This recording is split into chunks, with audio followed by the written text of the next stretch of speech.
Hello दोस्तों, गांव की नर्स मेनका का आप सभी को प्यार भरा नमस्कार। मेरे चैनल में आप सभी का बहुत बहुत स्वागत है। आज हम जानेंगे टेटनस बीमारी के बारे में बात करेंगे। टेटनस बीमारी ये एक गंभीर बीमारी है जो कि क्लोस्ट्रीडियम टेटेनी नामक बैक्टीरिया के कारण होता है।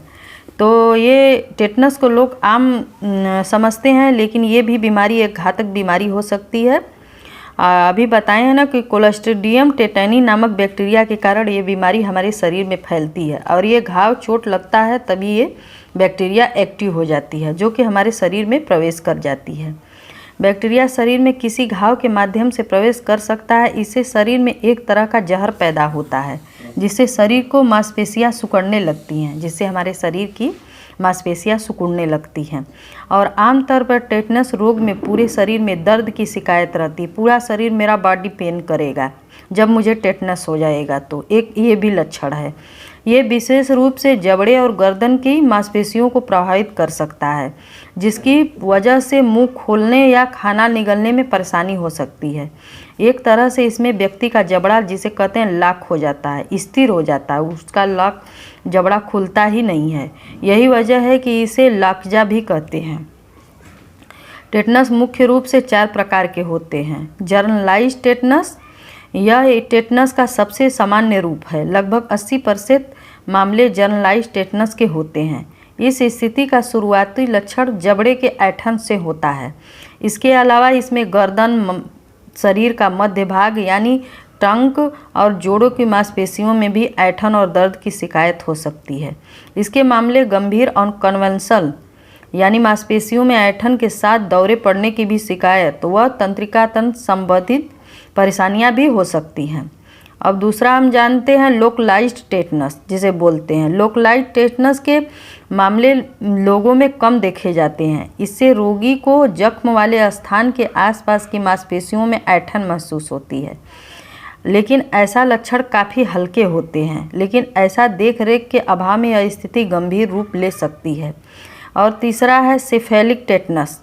यह टेटनस मुख्य रूप से सिर या चेहरे पर लगी चोट के घावों से जुड़ा होता है। जब हमारे सिर या चेहरे पे घाव होता है और हम टीटी का इंजेक्शन नहीं लगाते हैं, तो उस वजह से ये सिफेलिक टेटनस होता है। इसके लक्षण चोट लगने के 1 से 2 दिनों में दिखाई दे सकते हैं। यह जनरलाइज्ड टेटनस से थोड़ा विपरीत होता है। इसमें मांसपेशियों में ऐंठन होने की बजाय मस्तिष्क से निकलने वाली तंत्रिकाएं, जिन्हें क्रेनियल नर्व कहा जाता है, और उसमें लकवाग्रस्त जैसी समस्याएं होने की संभावना होती है। कुछ मामलों में जबड़ों की मांसपेशियों में ऐंठन भी हो सकती है। यह भी आगे जाकर जर्नलाइज्ड टेटनस का रूप धारण कर लेता है।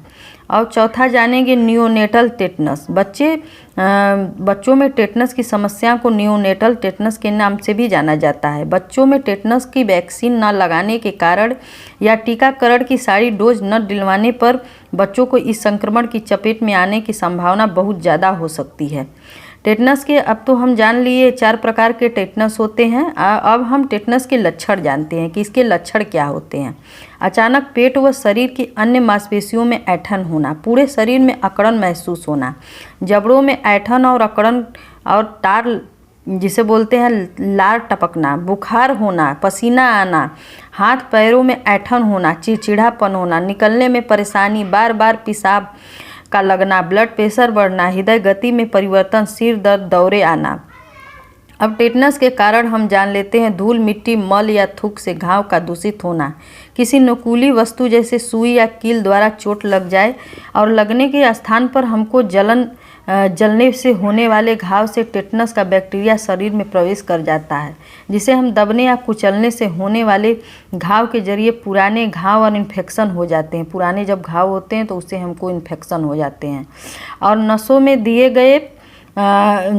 दिए जाने वाले इंजेक्शन का इस्तेमाल करने पर हड्डी में इंजेक्शन लगाने के स्थिति में बैक्टीरिया शरीर में फैल जाता है।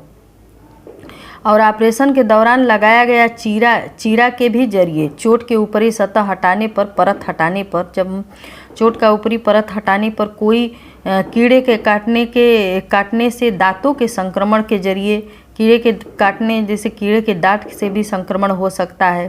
कंपाउंड फ्रैक्चर से हो सकता है, जिसमें टूटी हुई हड्डी त्वचा को छेदती है। जब मरीज को टेटनस हो जाते हैं तो ट्रीटमेंट पे जैसे उसको सॉफ्ट डाइट खाने दिए जाते हैं, जो कि हल्का फुल्का हो और मुलायम तरल पदार्थ हो। अगर ज़्यादा गंभीर समस्या है तो उसको ऑक्सीजन भी दिया जाता है ज़रूरत पड़ने पर, O2 इनहालेशन, और आइसोलेशन रूम में उसको रखा जाता है, जहाँ की साउंडलेस मतलब उसको आवाज़ न हो, उस रूम में रखा जाता है। और इंजेक्शन में C penicillin 5 lakh 2 vial IV stat में दे सकते हैं और 6 हावरली यानी 6 घंटे पर। और फिर इन्फ्यूज़न में 5% डेक्सट्रोड इसको देना 1000। फिर उसके बाद है injection diazepam 10 ampoule IV stat में 15 ड्रॉप पर मिनट दिया जाएगा इन्फ्यूजन में डाल के। इसके बाद इंजेक्शन केटोरलक 30 mg 1 एम्पुल IM तुरंत ज़रूरत पड़ने पर और स्टेट में भी दिया जाएगा जब हॉस्पिटल में मरीज भर्ती होता है। तो injection TIG 250 IU 10 ampoule IV slowly दिया जाएगा स्टेट में। उसके बाद injection tetanus toxoid 1 ampoule IN तुरंत उसको स्टेट में दिया जाएगा जब इसका मरीज हो जाए और उसको टेटनस का इंजेक्शन न लगा हो। टैबलेट में टैबलेट का भी यूज करेंगे भी बताए हैं। टैबलेट में मेट्रोनिडाजोल 3 टाइम खाना है, सुबह दोपहर शाम को।